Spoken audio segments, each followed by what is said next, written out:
This is a pile of dirt.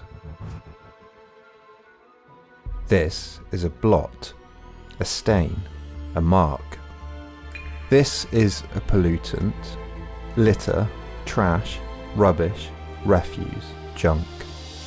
There is philosophy in dirt, in stains, in all of this. Dirt, at its simplest, is something inside that should be outside. But on a closer inspection, dirt takes on different meanings depending on its context. When found inside, by the mother, it announces itself as a thing to be cleaned. But it also, in needing to be cleaned, suggests that it's a thing that should not be, that does not belong. Or it presents itself as a call to discipline the child who's been told 100 times to wipe their shoes before coming in the house, or as a scolding to oneself for spilling that drink. Again, but it doesn't always signal wrongdoing. And when found on the shirt, it might still not belong, but rather the result of carelessness might have accumulated as the result of normal, daily wear and tear. In this case, it signifies not discipline, but simply the changing of clothes and the coming of work. Labour is going to be required to return its shirt to its original state of cleanliness. We see a similar call in the presence of dirty plates. Dinner is over, and the laborious task of dishwashing or scrubbing is to begin. However, found outside, in a pot or in a flower bed, soil, of course, is favourable, well known as the fertile breeding ground from which a vast range of nutritious, beautiful, lively and sometimes dangerous flora might grow. Despite this, dirt, within the boundaries of certain borders, clothes, plates, floors, signals the need for work, the need for removal, the need for discipline, the need for order. Dirt, in fact, is the opposite of order. Famed anthropologist Mary Douglas saw that there is no such thing as absolute dirt. It exists in the eye of the beholder. Dirt offends against order. Eliminating it is not a negative moment, but a positive effort to organise the environment. In chasing dirt, in papering, decorating, tidying, we are not governed by anxiety to escape disease, but are positively reordering our environment, making it conform to an idea. Dirt is a human concept. There's no such thing as dirt in nature. Everything's just where it happens to be. Until chemicals are spilt, until houses are built to exclude the elements, until factories produce smog, the idea that anything could be out of place is absurd. The natural world is neither pure nor dirty. And being human, dirt is a moral concept, something that's right or wrong, organised correctly or not. Our aversion to dirt comes from two places: hygiene, health, biological well-being, and aesthetics, the desire for a place that looks, smells and feels in order. For most people, an aesthetically pleasing world is an ordered one, patterned and predictable, symmetrical or balanced. Dirt, or disorder, is a moral concept because, as we know, cleanliness is next to godliness. It's ethical because it's the very first prerequisite of correct behaviour. Laundry detergent is stronger than dirt. This is a dirty job with those steel mills. Sometimes my husband's socks get so bad I hate to even put them in the washer.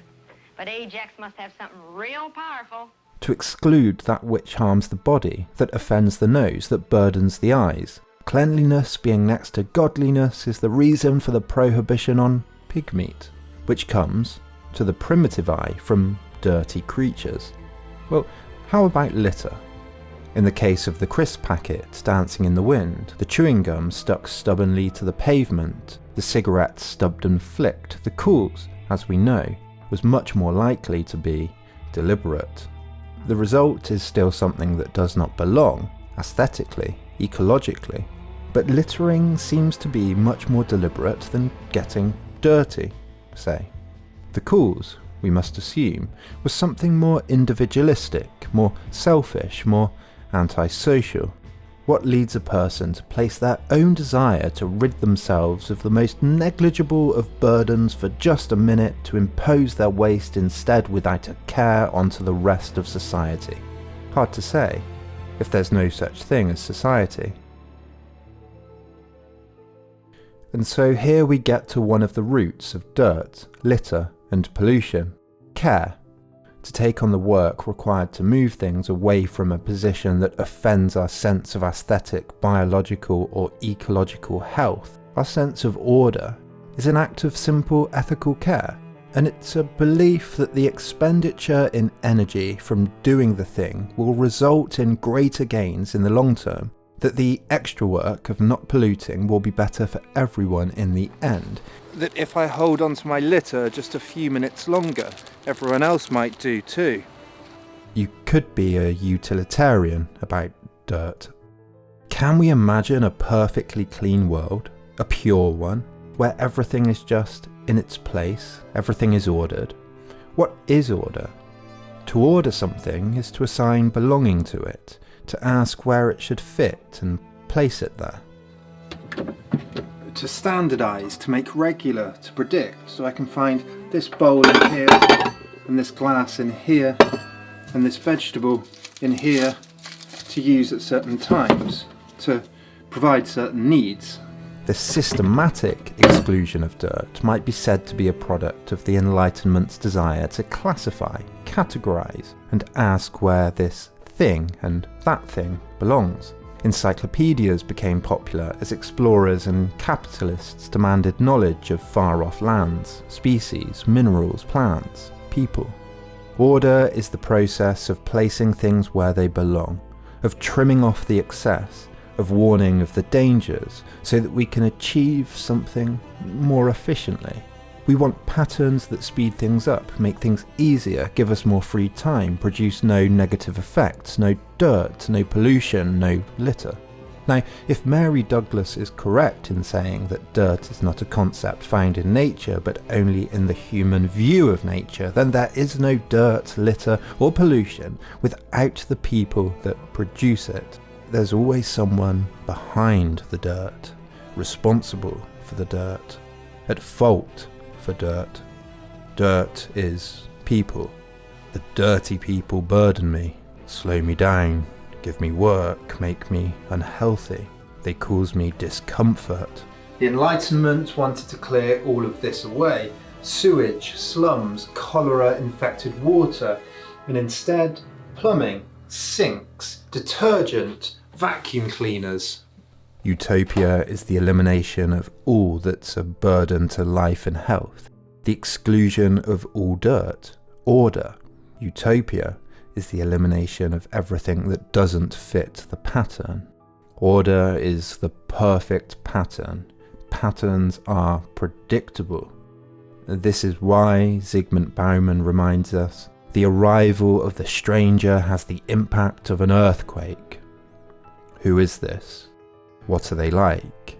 How will they interact with me? Will they fit my pattern, my idea of how the world should be? Who doesn't fit the pattern? Who's in a marginal position? Who's placeless? Disturbingly, if we were to draw out a history of order making, of cleanliness, the Third Reich would be in it.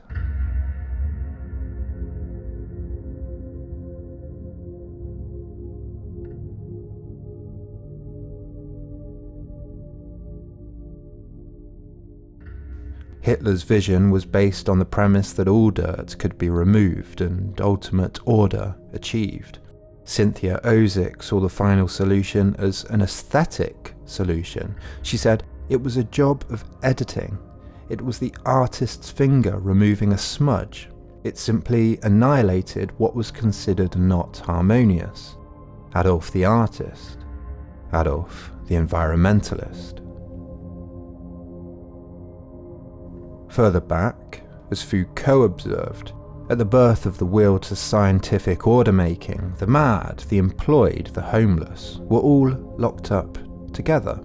The Enlightenment in 17th century France was a great sweeping up, clearing away those who didn't fit, that weren't part of the pattern. It's easy to see how people become dirt. Dirtiness becomes the perfect metaphor for the stranger, the person that doesn't fit, the unwanted, the other. Imperialism draws on ideas of cleanliness to subjugate the dirty. Advertising draws on ideas of cleanliness too, to sell. "Why don't you use Pear's soap?" this girl asks her black friend in an 1899 advert. "Why doesn't your mama wash you with fairy soap?" this girl asks. Is this advert saying Pear's soap can make you white? Or is it, by retaining blackface, saying Pear's soap can almost make you white?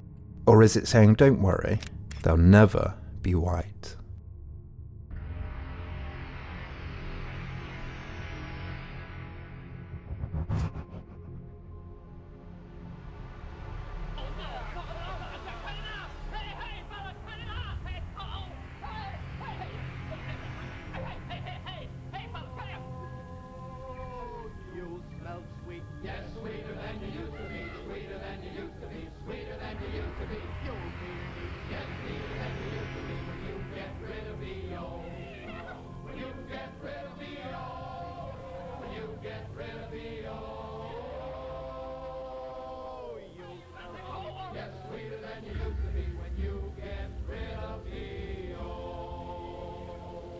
Cleanliness is a mark of wealth, of privilege, of technological progress.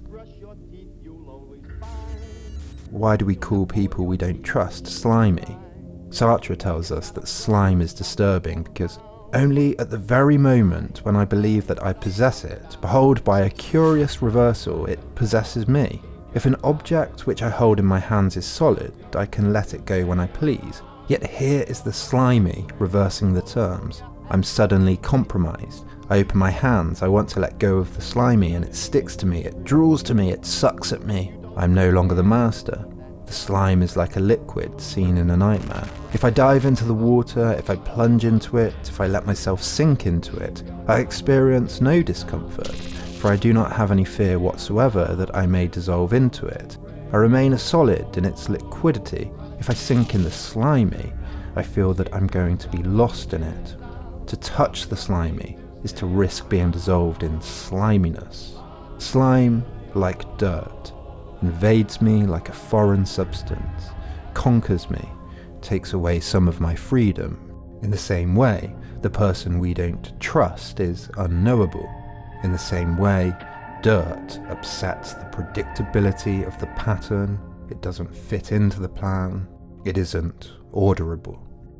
The Third Reich not only exterminated Jews, but gypsies, travellers, the disabled, the alternative, the ones that couldn't quite be pinned down, the ones that had to be cleaned up.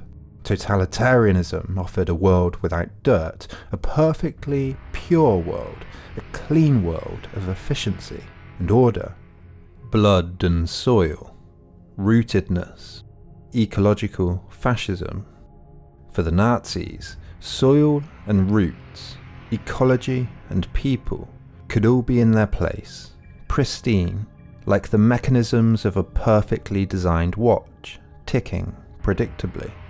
The British National Party claimed to be Britain's only green party because immigration destroys the environment. Marine Le Pen of France's far-right National Front has said that environmentalism is the natural child of patriotism, because it's the natural child of rootedness. If you're a nomad, you're not an environmentalist. Those who are nomadic do not care about the environment. They have no homeland. But we live in a global, connected, multicultural, differentiated world full of difference, full of people, ideas, plans, orders that don't fit together, that don't belong with one another, that don't fit with our plan. Dirt is an analogy for disorder, but order and disorder are in a relationship with one another. Disorder is required for creativity, for novelty, for adventure, for the moment when disparate phenomena and cultures and people come together. Messiness is a requirement for the artist's studio, the chef's apron, the engineer's lab, the walker's boots, the sportsman's clothes, the innovative brain. And in an increasingly sped up and connected global world, we're going to encounter the new, the novel, the things that don't quite fit with what we expect, with our pattern, more than ever, quicker than ever. And because something doesn't fit with their order, with their utopia, with their pattern, they'll tell you it's poisonous, it's unhealthy, it's dangerous. Be wary when people talk about dirt. Use dirt, clean dirt, but most importantly of all, think about dirt. There is philosophy in dirt.